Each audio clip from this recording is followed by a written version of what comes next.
I'm all about the good vibes, the good vibes. We bout to have a good time, a good time. Leave my problems all behind, all behind. We living out the good life, yeah. I ain't gotta worry about a thing. Oh no.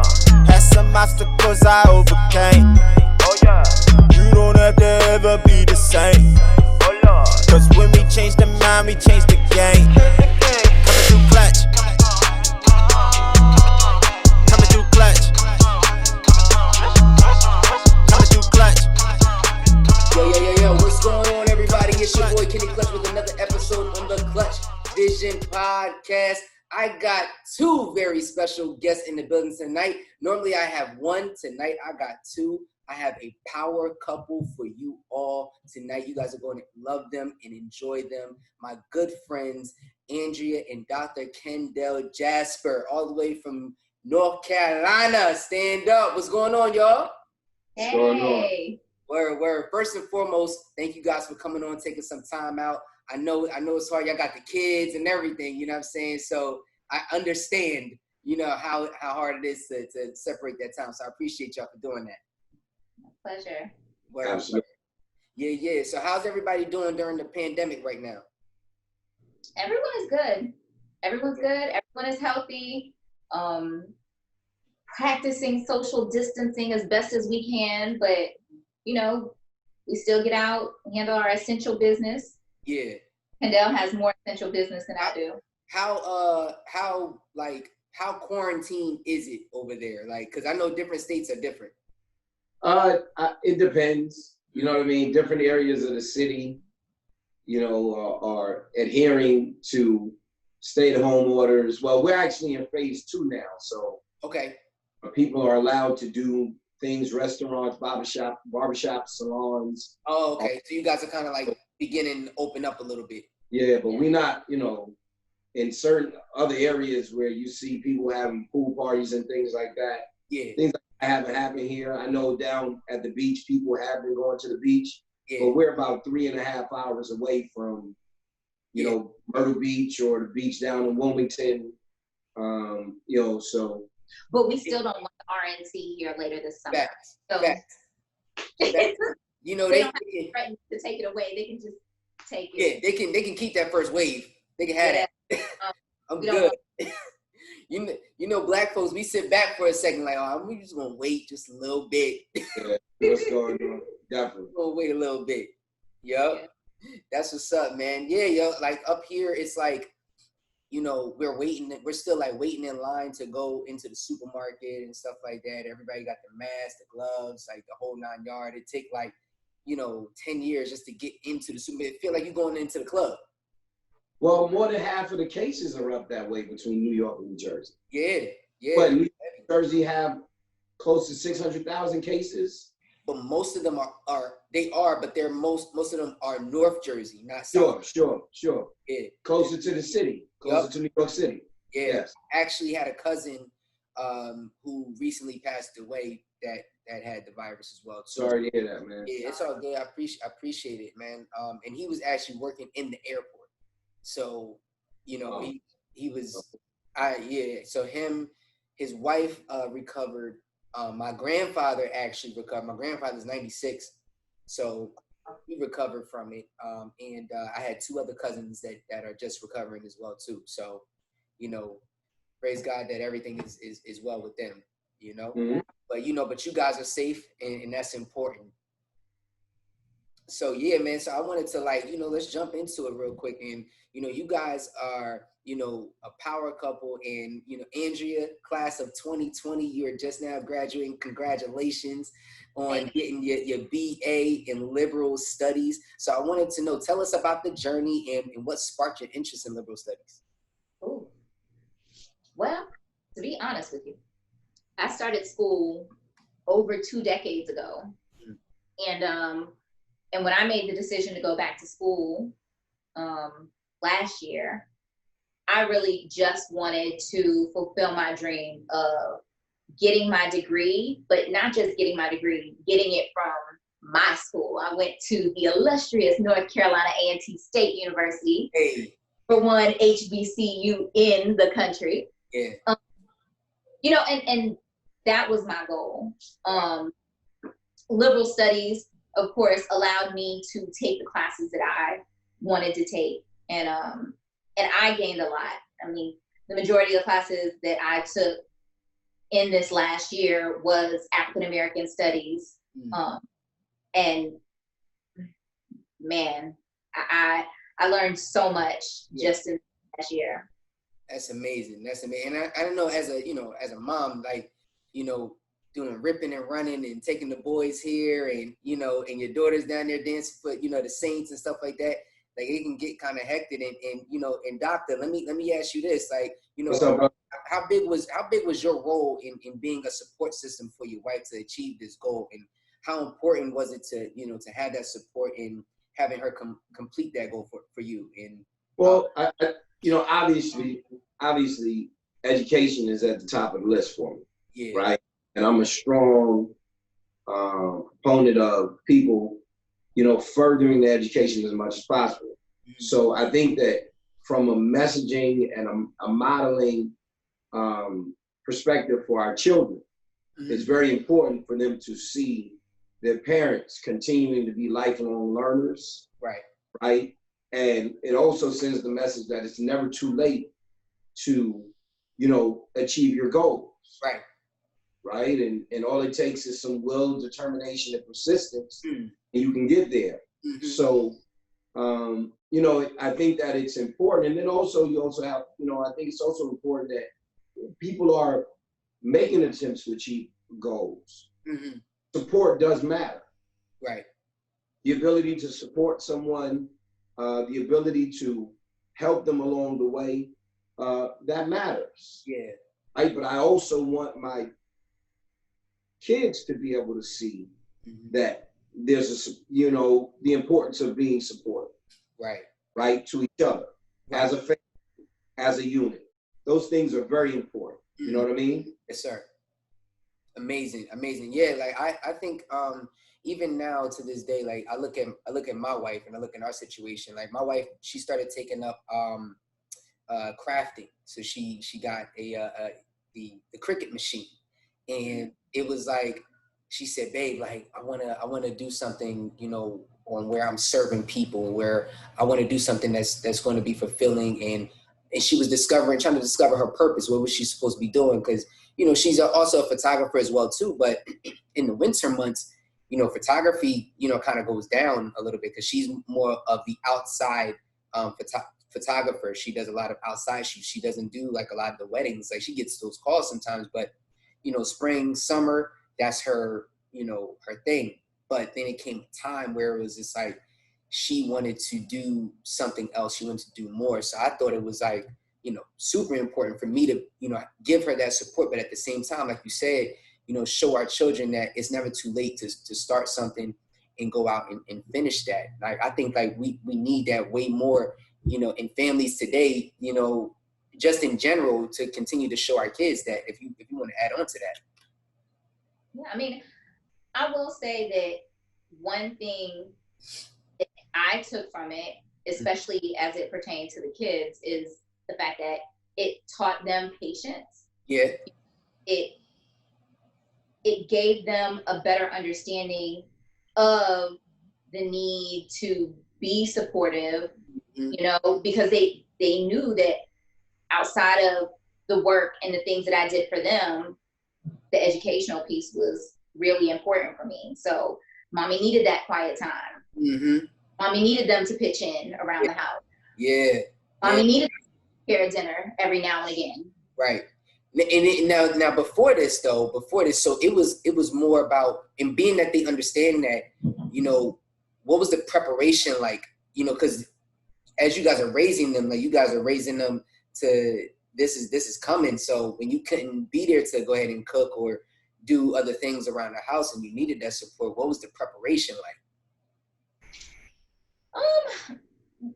The boys are a little bit older now, right? So our children are between the ages of 11 and 22. Okay. And with Kiana being away at school, the boys, they had a clear understanding of what the needs were.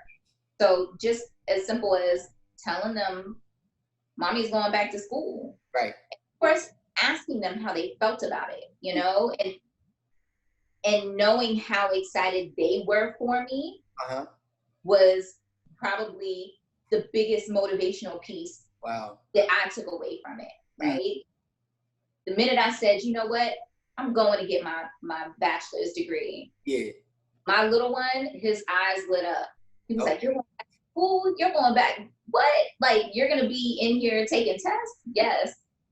You know, we made the decision to go to graduate school, you know, and same thing. The boys were like, yes. Yeah. Oh, get your master's, mom. Oh, dope. But let me ask you this though. So, you know, what advice could you give to other mothers that are facing the same, you know, situation that you guys were facing? What advice can you give them, or motivation that you give to them to go out and complete that goal? Because some of them, you know, they start and then they don't finish because of whatever is surrounding them. Yeah, I mean, what I would say to that is approach it by taking baby steps. You don't have to go full-time, full-fledged all at once. You know, when I made the decision to do that, it was easy because I saw just how close I was to achieving that goal. But it took me many, many, many years just to get my associate's degree. You know, I took classes, goodness, from 97 to 2017. Yeah. Right? It took me 20 years to complete a 2-year degree. So, you know, my advice is to take baby steps. Right. And when you get into the groove and when you feel comfortable, take on more. You know, and then it really just depends on the kind of support that's around you. But nothing should get in the way of you achieving your goals. Wow. Amen. Amen to that. So doctor, let me ask you this, brother. So you play D1 ball, you know what I'm saying? So I heard you was nice, you know what I'm saying, on the hoops a little bit. Maybe we could get down in the gym, you know what I'm saying, real quick. I was okay. And you also work with, you know, with youth and also professional athletes, and you have a PhD in clinical science, clinical psychology. So I wanted to know, like, first and foremost, you know, what is, for those like myself that don't know exactly what clinical psychology is, explain what that is, and what do you do to use that in order to help the younger generation today? So, you know, psychology obviously is the study of human behavior, right? Science study of human behavior. So clinical psychology is more geared towards the clinical aspect of it, mainly dealing with mental health disorders. What used to be Axis 1 through Axis 5, mental health disorders. So depression, bipolar, schizophrenia, anxiety, personality disorders, you know, things of that nature. That's more of our claim to fame. Now, of course, there's also research involved there. And there are some clinical psychologists who don't actually practice, but will go into academia and end up doing a lot of research centered around different forms of mental illness. Their origin, etiology is more of a clinical term or scientific term for what the cause of it, the root cause of it is. Right. So obviously I use it, one-to-one correlation is using it with individuals who are struggling with mental illness. Right. Right. But the other part of that, because it focuses a lot on the full understanding of human behavior and psychology, there are a lot of different avenues and or ways that it can be used to apply in corporate settings, you know, obviously with in NBA, NFL, you know, those organizations, although they are centered around sports, they are corporations, right? So you're dealing with corporate settings, organization of situations, personality-related activity that may not end up in someone being diagnosed with a mental illness, but understanding people's personalities, their behaviors, understanding group practice, things of that nature. So it can be used in a variety of ways. It's almost like a Swiss Army knife. Okay. That is, relative to all topics of discussion. Right. That's deep, brother. That's deep, man. I always like to, to hear and see, especially like I've always had older mentors, guys that are like, a couple years older than me, like guide me along the way. So I'm always interested to learn, about just different things other than the ordinary. Cause to me, that's not ordinary to me, especially where we come from. It's like, oh snap. Like, this dude he looks like me. He sounds like me, and he's into clinical psychology. Like, I think that's important, especially for young men today, to see that. Like, you don't have to just hoop. You don't have to just throw a football or anything like that. You can actually really, do something that's going to benefit society in a major, major way. Like, how important do you think that is for other men to, to even dip into that field? Well, I think it's extremely important. Obviously the sign of the times with things that are going on. I think that more people who look like us need to start identifying, researching, fields that not a lot of us are in that impact us. In some situations, impact us more than any other racial or ethnic group. Right. So it's important for us to seek those out and understand that, number one, it's not as difficult as we would think it is. And that's not to downplay my level of education or my achievements. But some of the difficulty with achieving is here, right? It's not about access to resources. It's what we believe we can achieve. Right. Certainly. So some of it is about that. The other part of it is, what's our purpose? What are we doing this for? Right. And what kind of impact or mark are we going to leave? I think all of those things come into play. Before I became a psychologist, I looked at going to medical school to become a psychiatrist. I never forget when I was doing my, after we receive our PhD, we have to do an internship / residency in some location. I was doing mine at a psychiatric hospital. Okay. So I met a gentleman who was a psychiatrist who was doing his residency. And he said, man, we don't get nearly as much on the philosophy side, on the behavioral side, and the psychotherapy side of it as much as we do on the medical side of it. So although we understand some of the theory, we don't really dive into it as much as you all do. And I feel like that's something that's missing. Right. That those are his words. Right. So it kind of reaffirmed to me that the path that I was taking was one that I was much more comfortable with. Because I wanted that interaction. I wanted much more interaction than a 13-minute med check or a 15-minute med check and a 60-minute initial eval. Yeah. Right?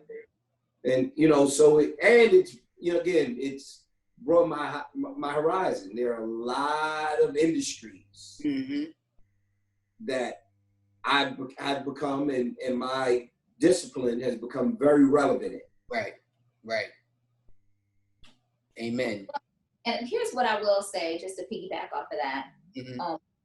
One thing about Kendell that I admire is the fact that he's able to utilize all his incredible skills. So the fact that he is such a relatable guy is attributed to the fact that he played team sports, or he's a youth athletic coach, and he grew up in Brooklyn, New York, and so he's had experiences that other young men who look like him can relate to. So I think that all of those things are important, especially considering the type of education that he has, because now he can step into a room and advocate for them based on his knowledge and experiences. So yes, absolutely. And Andrea, I want to ask you this too. Like, what are some of the major keys, the major key points that help your family success?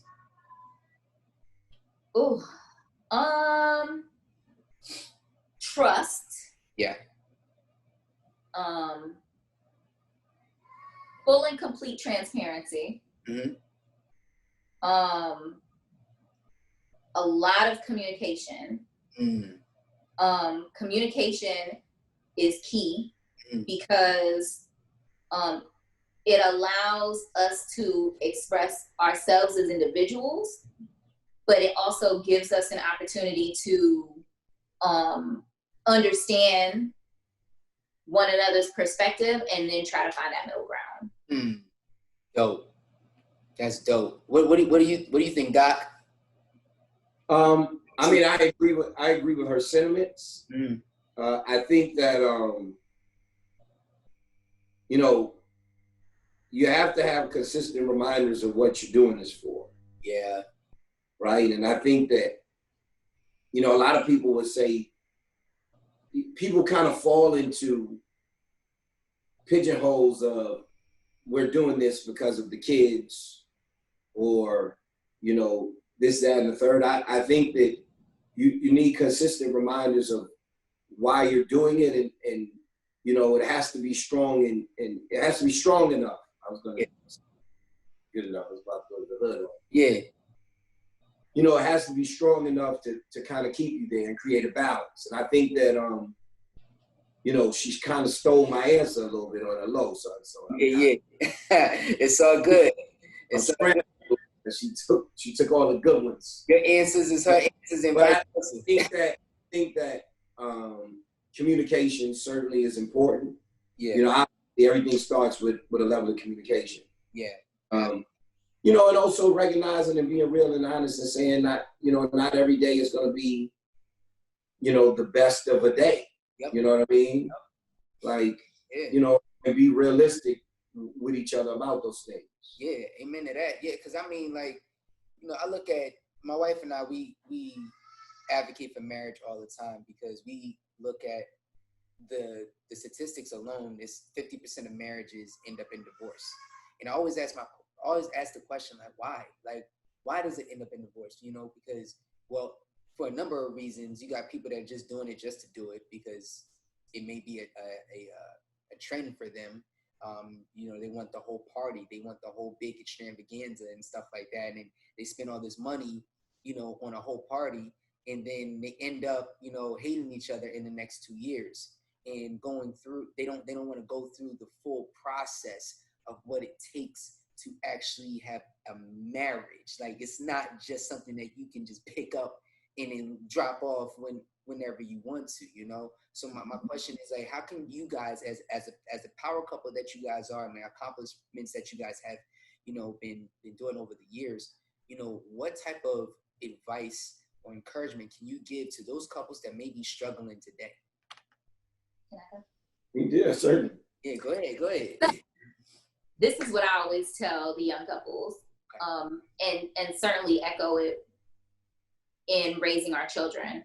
And I always say, anything worth having is not going to come easy, right?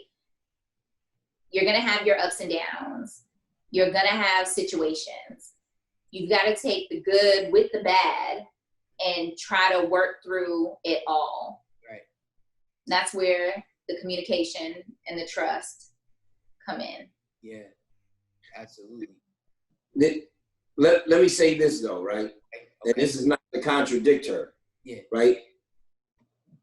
People grow, right? And sometimes they grow apart. Right. Right? And there has to be an understanding that marriage or not, there are relationships all across the board that don't always work out for the best. Right. Right? You have to be doing things for the right reasons. Right? And even if you do them for the right reasons, right, they may not always end up the way that you intended for them to end up. But right. You also have to be able to give people room to grow, right? I don't necessarily subscribe to the idea that, you know, people say vows and things like that. And again, I take a non-traditional approach, right? And this is a union and we are one. One doesn't mean one thought, right? One doesn't necessarily mean one action. Right. one doesn't necessarily mean one belief system, because I may have come from a belief system and you may have come from a different belief system. Right. And sometimes those aren't going to mesh. Right. Absolutely. So you got to communicate and create a common ground if you could. Yeah. Set some boundaries and limits for yourself. Right. And you also know when to kind of give up on a certain situation, issue, and kind of walk away from it. Yeah. And say, okay, listen, we just got to remove ourselves from this. Yeah. I'll remove myself. You remove yourself from it. We'll move on to something else. Right. Right. But it's hard not to personalize that sometimes. Right. People will take that and say, you know, because you feel this way, you don't love me. Yeah. You don't care about me. There's all types of meanings attached to it. Right. And it may not be a meaning at all, other than my belief system won't let me, you know, I don't feel very comfortable in that situation, adjusting in that environment. You know, is it worth trying? Depends on what it is. Yeah. I mean, listen, you preaching to the choir right now, brother, like straight up and down, because I talked about this on my last podcast. You know, I shared a story with one of my homies. I went through a divorce. You know, my wife went through a divorce. You know, luckily we found each other. You know what I'm saying? Two broken people, and we just came together to fill, you know, each other up. But, you know, years ago, I was in a situation where what you were just talking about was me, like straight up and down. We needed to just break this up and go our separate ways, because we did come from two different belief systems, and there was no getting it back together because of the situation. And with the situation, it came out to where, you know, I'm raising a little girl that I'm thinking that's mine, you know, for 2 years, and turned out she wasn't really biologically mine. You know what I'm saying? And I found that out within the marriage, that she wasn't mine. And I'm just, you know, so certain situations, again, that was a situation that y'all got the ghost. Yes, sir. It may be a deal breaker. Yeah. Right? You know, and what people have to realize is, even though it's a deal breaker, then if you do have children involved, right, you have to work very hard to then create a workable situation, right, for the children that you have who didn't ask to be here. I totally agree. Like, I think that you know, for me at that time, it was just, I had to gradually break myself away, because I was so attached to, you know, our daughter. You know what I'm saying? I was attached to a little girl, and it was one of those. It took a couple months. You just don't like automatically go cold turkey. You know what I'm saying? It was something I had to like gradually break away from that whole situation, because you said a child is involved, and you don't want to mess her up. You know what I'm saying? Or him up, or whatever the case may be. You know, so that's awesome points, guys. I'm gonna switch gears a little bit and kind of still stay on the family topic, but you know, being that we're in this pandemic, and I couldn't really wait to ask you guys this question. Being that we're in this pandemic right now, the rates in, you know, child abuse and domestic violence, and you know, the suicide calls, like the numbers are increasing like over 600% since the pandemic has begun. And I just wanted to know, like, how can we as a people make the shift, you know, mentally in our homes and within our family? That's a difficult one, right? Because if we're dealing with child abuse and we're dealing with domestic violence issues, we're dealing with mental health issues, and we're dealing with mental illness somewhere in there. So it's very difficult to, you know, treatment has become an issue. Being able to get people into safe environments and into a safe place at times has been very difficult. I would recommend in those circumstances, obviously there's still, you know, those helplines and hotlines that can be called. You know, you can always, in those situations, certainly call 911, Department of Social Services in your area, and then charge them with helping and assisting someone with finding a safe place to be. Right. Now, of course, a lot of individuals will be in these types of situations, men and women, in abusive situations. Yeah, straight up. Not to go anywhere. Yeah. And that is very dangerous as well. But each person's situation is different. Mm-hmm. But I would say that there are still some options that exist for you. Yeah. And trying to find those options, mm-hmm. Talking to supports. That's why it's important for people to check in with each other. And maintain the support for each other. You never know what somebody's going through. You never understand what someone's going through. Right. So I think it's very important there. And certainly in these times, it shines a light. It can definitely shine a light on issues that our individuals are having. Right. But now we can't avoid them or walk out or remove ourselves for an extended period of time. I mean, you could, but you run the risk of having some different type of health issues or concerns. But certainly I have a level of compassion for what I know some people are currently going through. Exactly. Certainly there are some options that exist for them. Even if you are fearful, I would empower people to say that, let's try to find some courage and some fortitude to tell our story. And hopefully the individual that you reach on the other end, won't shame you, won't be dismissive. Yeah. Acknowledge it, and then figure out a way to provide you some support and or get you some help. Deep, brother. Deep, man.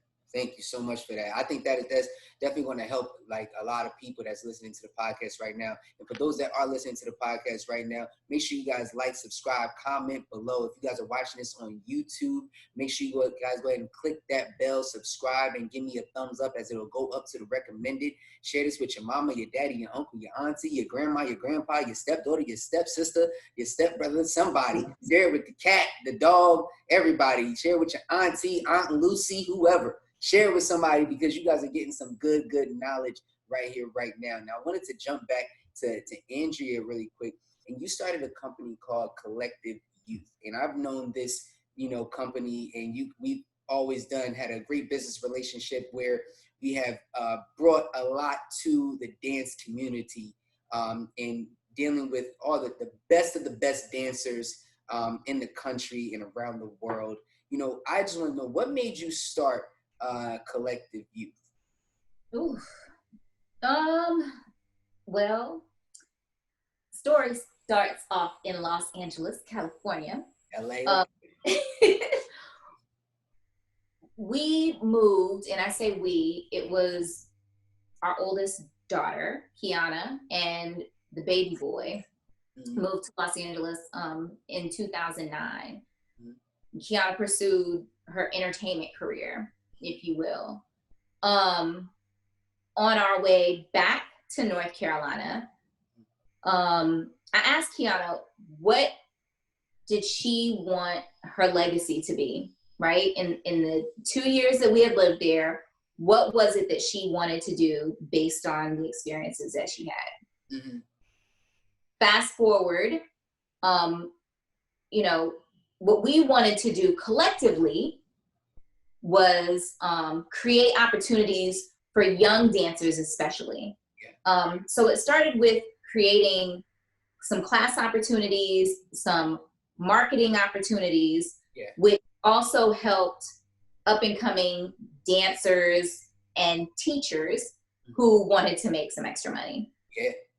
So I'd like to say that we were kind of ahead of the curve when it came to teaching.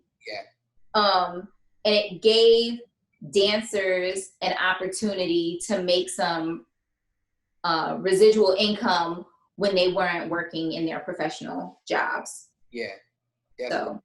Because I know for sure, man, like even, we've done so much, and I'm looking back over the past couple of years, and I'm just like, man, we have served well over 2,500 dancers with all the workshops, combined together. And I'm looking back at the numbers. I'm like, Yeah, that's crazy. And this is just one area we talking about. So imagine all the other areas that you're sending dancers out to. We're well over, like, probably half, a little over a couple 100,000. Listen, Gotta be. it's not just the individuals that we've touched physically. I mean, I would venture to say millions, because we have given access to dancers globally. Yes. Yeah. So, I mean, from dance workshops to concept videos to, virtual classes during the pandemic, like, we are serving dancers and dance fans all over. I mean, yeah, it's crazy. We can go on. How does it make you feel like you guys are serving so many people, like, in the world?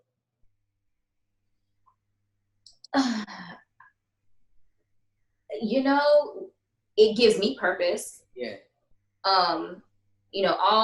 All I ever want is to help fill a void in people, provide them with an escape from whatever it is that they're experiencing. Yeah.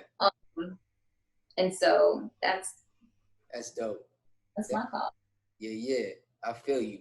Now, Doc, I wanted to bring it back to you real quick. I wanted to ask, a question about leadership. Okay.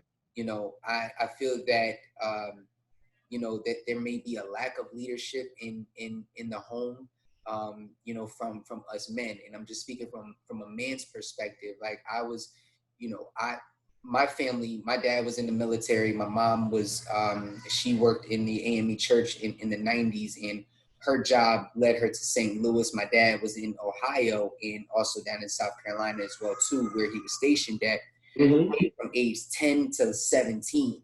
So, and we were in Jersey, me and my sister. So we would have my granddad come down and my cousin Tanya come down and they would watch it. But I would see my mom and dad, like, every 2 weeks, 2 to 3 weeks, something like that. But my mom and dad, they still had their hand on the pulse, with us, raising us, so even though I didn't see them, they were still being able to lead, even going to go out and make money for us to make sure that we had everything that we need, right? So what I see a lot of, and I've run into a lot of kids that are, early teenagers into the young adults, right? And they lack, it feels like they're missing leadership and they're trying to find their way through. And I wanted to ask you, how important is it, in today's society that us fathers, lead our families so that they can continue on the legacy? Well, I think it's extremely right. I think that,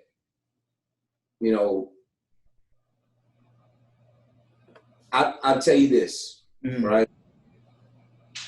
I'll use a sports analogy. Okay. I'm going to name several different iconic sports figures. Okay. Tom Brady. Yeah. Michael Jordan. Derek Jeter. Tiger Woods. Right? Steph Curry. Right? Guys that we say, okay, they're winners and they've won at every level. Right? You know what they all have in common?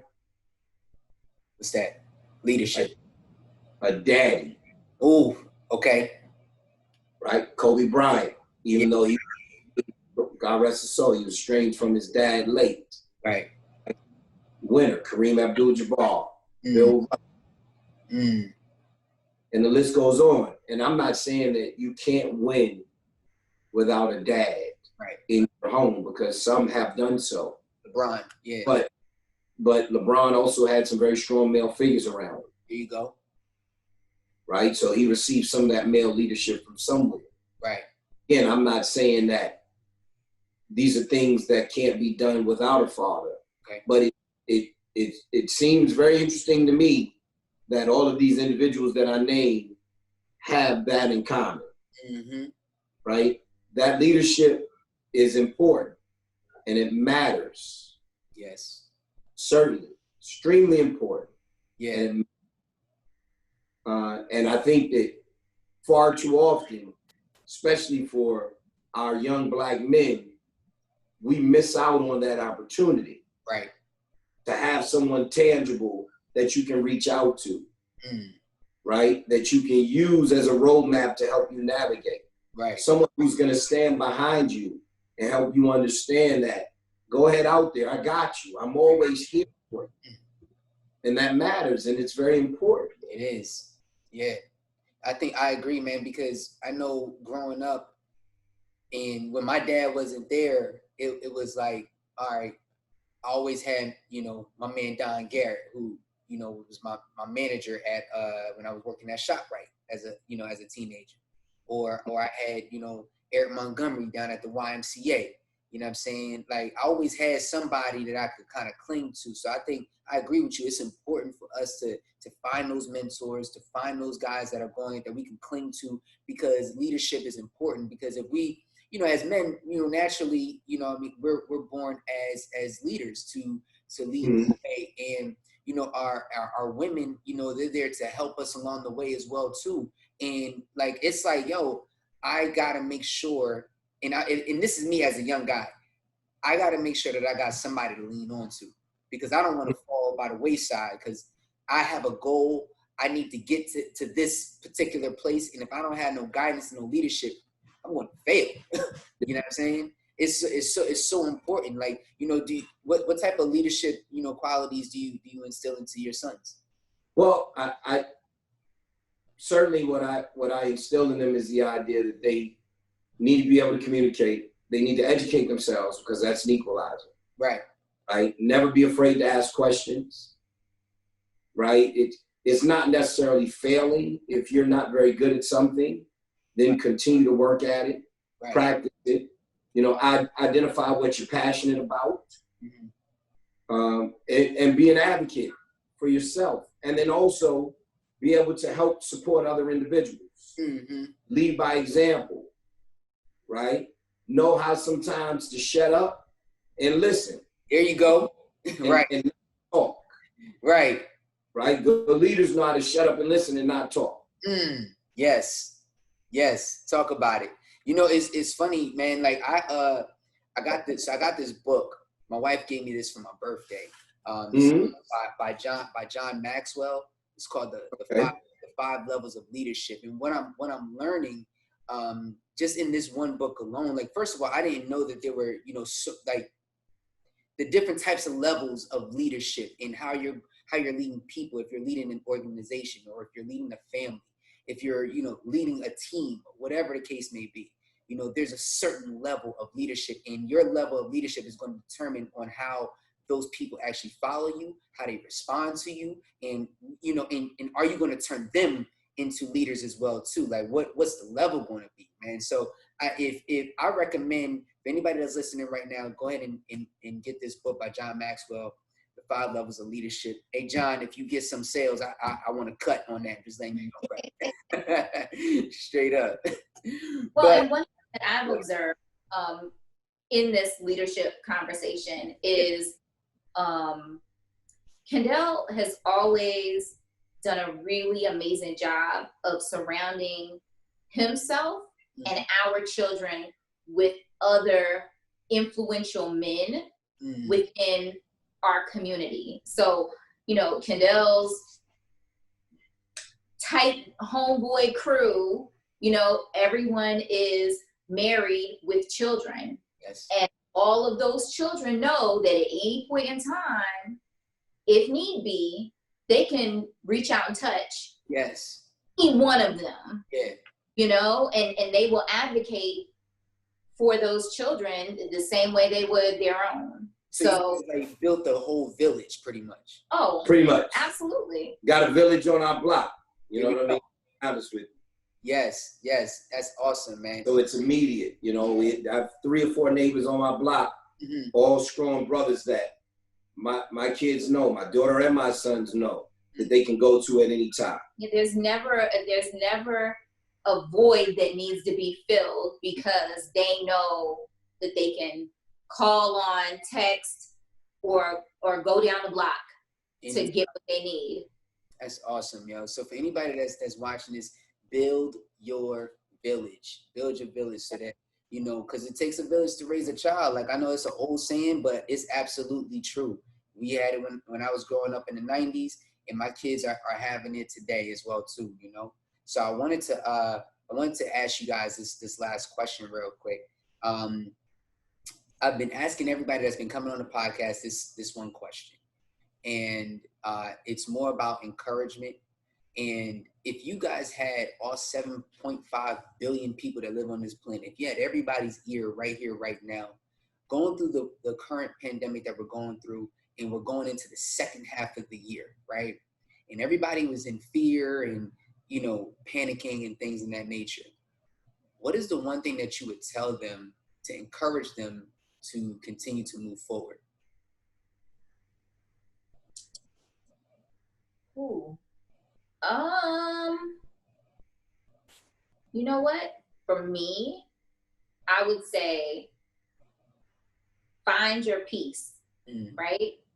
Whether it's going and working out and having your moment there, or going and doing some grocery store Yeah. just to get out the house. You know, just find some time every day for peace, where you don't have to think about anything else. Dope. Doc? I think that this should be a consistent reminder that we need to take on more of a sense of community. Okay. Right?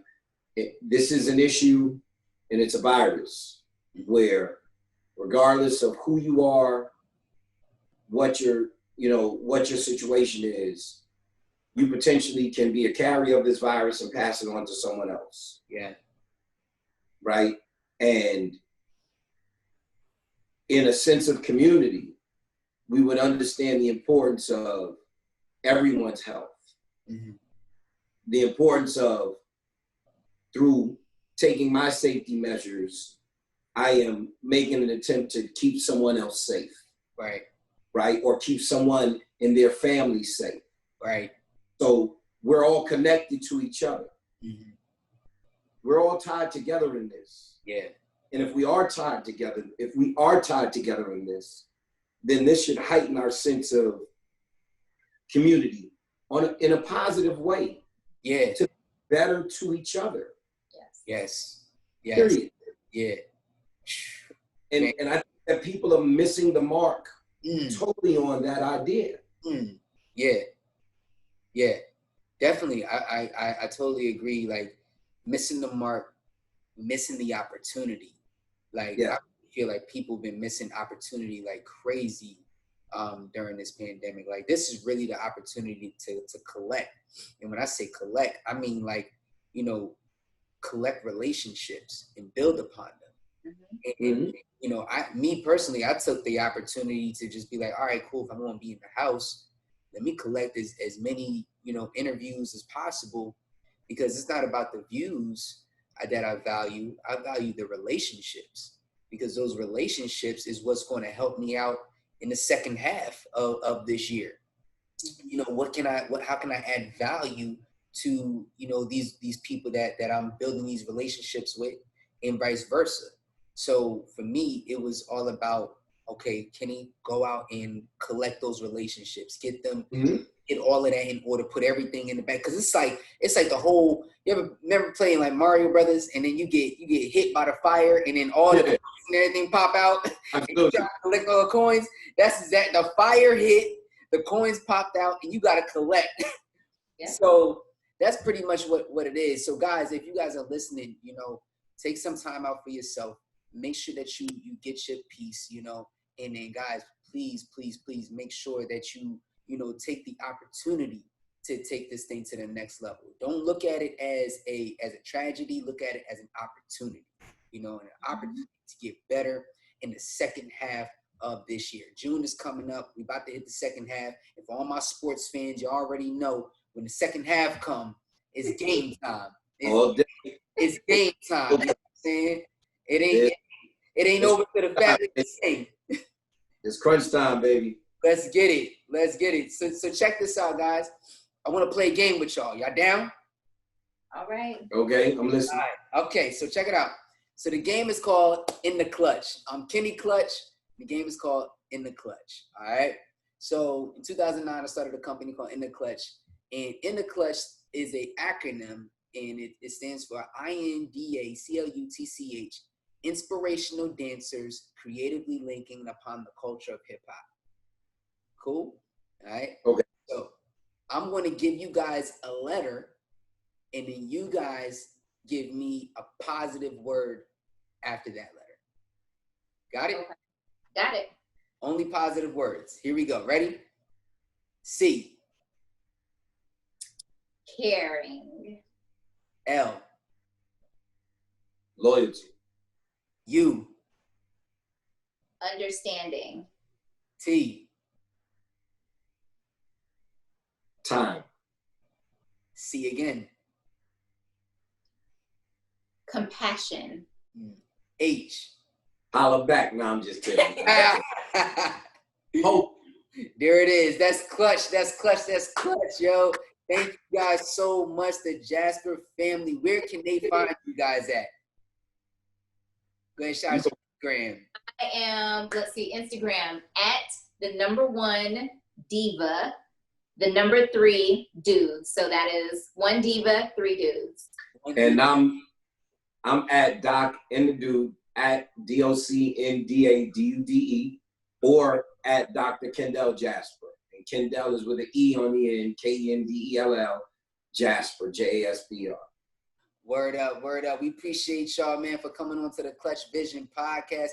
Everybody, please make sure you like, subscribe, comment below. Again, share this with your mama, your daddy, your uncle, your auntie, your grandma, your grandpa, your uncle. I don't care who it is. Share it with your cat, your dog. Share it with kitty litter. Whatever. It doesn't matter. Share it with somebody and get the word out there about the Clutchvision podcast, the most positive podcast going on in the world today. And remember, when we change the mind, we change the game. Yesterday is gone, tomorrow will worry about itself, and today is all we have. And if today is all we have, you better make sure you impact today to its fullest. It's your boy Kenny Clutch on the Clutchvision podcast. I'll see y'all next time.